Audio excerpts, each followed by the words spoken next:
얻으리라. 할렐루야. 주님께서 여러분과 함께 또한 서재의 영과 함께 루카가 전한 거룩한 복음입니다. 주님 영광 받으소서.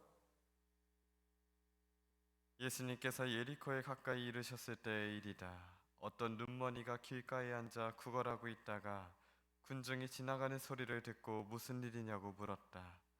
사람들이 그에게 나자렛 사람 예수님께서 지나가신다 하고 알려주자 그가 예수님 다윗의 자손이시여 저에게 자비를 베풀어 주십시오 하고 부르짖었다.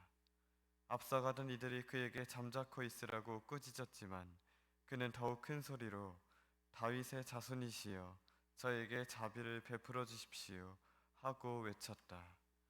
예수님께서 걸음을 멈추시고 그를 데려오라고 분부하셨다. 그가 가까이 다가오자 예수님께서 그에게 물으셨다. 내가 너에게 무엇을 해주기를 바라느냐? 그가 주님, 제가 다시 볼 수 있게 해주십시오 하였다. 예수님께서 그에게 다시 보아라. 내 믿음이 너를 구원하였다 하고 이르시니 그가 즉시 다시 보게 되었다. 그는 하느님을 찬양하며 예수님을 따랐다. 군중도 모두 그것을 보고 하느님께 찬미를 드렸다. 주님의 말씀입니다. 그리스도님 찬미합니다. 앉으십시오.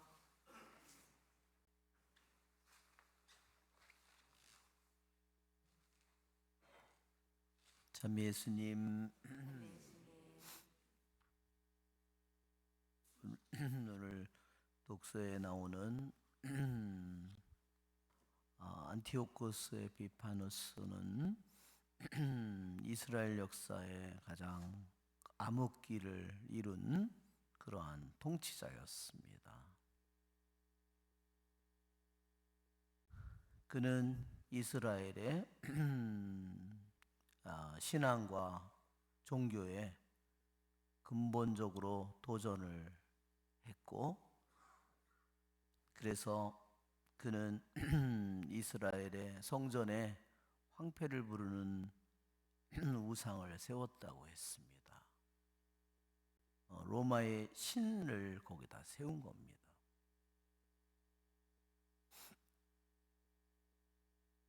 이 자기의 이름은 안티오쿠스인데 자기에게 붙인 에피파누스라는 말은 무슨 뜻이냐면, 우리가 주님의 공연 추기를 얘기할 때 그것이 에피파누스입니다. 자기의 이름을 뭐라고 붙였냐면 공현, 신현이라고 붙인 거예요. 자기가 신이라는 말입니다. 지금도 발견되는 동전에 보면 거기에 라틴 말로 안티오쿠스 에피파누스라는 그 이름이 거기 동전에 새겨져 있습니다.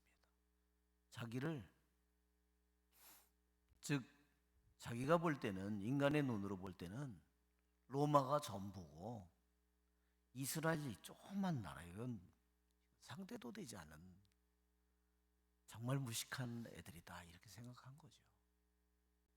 하느님은 아무것도 아니라고 생각한 겁니다. 그래서 할례의 흔적을 없애고 거룩한 계약을 다 쳐버리고 율법은 발견되는데 다 불살라버리고, 그렇죠? 그 다음에 안식일을 더럽히고, 정말 이스라엘 역사 어떠한 악한 통치자도 이와 같은 끔찍한 일을 저지른 적이 없어요. 우리의 이 오늘 복음에 이렇게 되어 있습니다. 계약의 책을 가지고 있다가 들키거나 율법을 따르는 이는 누구든지 왕명에 따라 사형에 처하였다.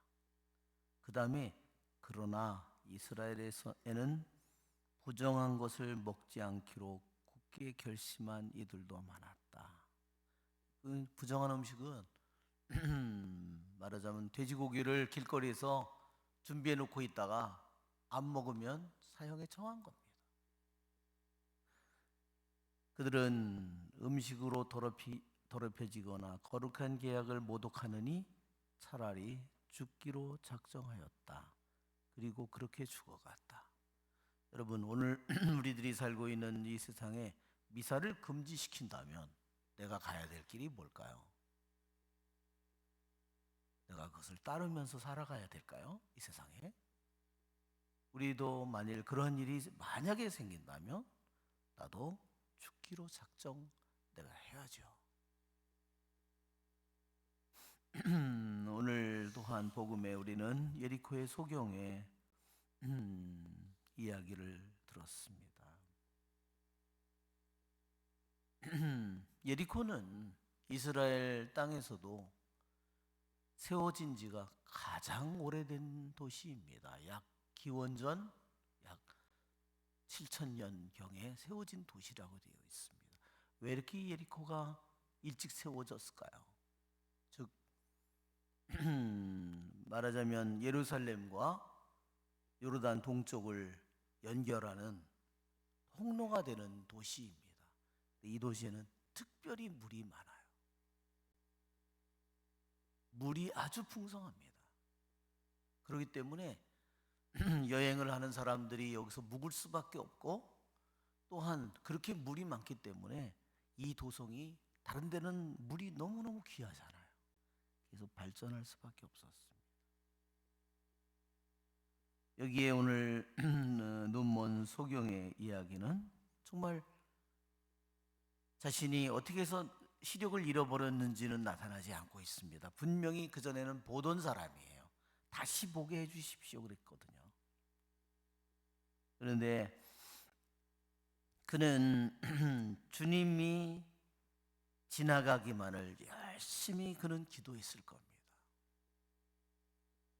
정말 우리들의 인간의 처지에서 우리들 누구보다도 가장 비참한 처지에 있는 사람이 예리코의 소경이죠.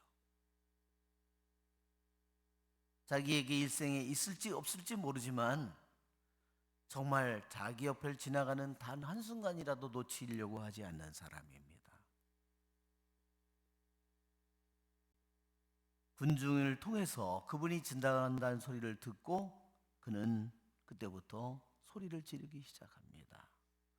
주위 사람들은 그를 도와주지 않고 오히려 그를 반대했고 꾸짖었습니다. 그러나 더욱더 큰 소리로 그는 외칩니다. 그의 외치는 소리는 어땠을까요? 그의 소리는 주님의 발걸음을 멈추게 했습니다. 이것이 바로 구름을 꿰뚫는 기도를 보여줍니다.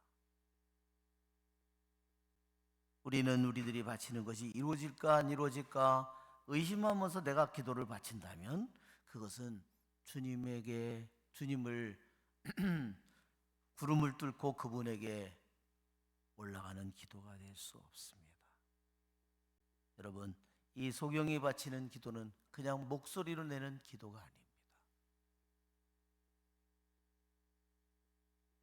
온 자신의 모든 것이 들어가 있는 정말로 그러한 부르짖음입니다.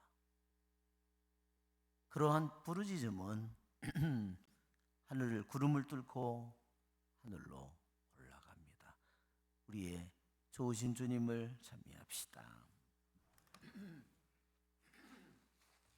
성찬 전례를 시작합니다.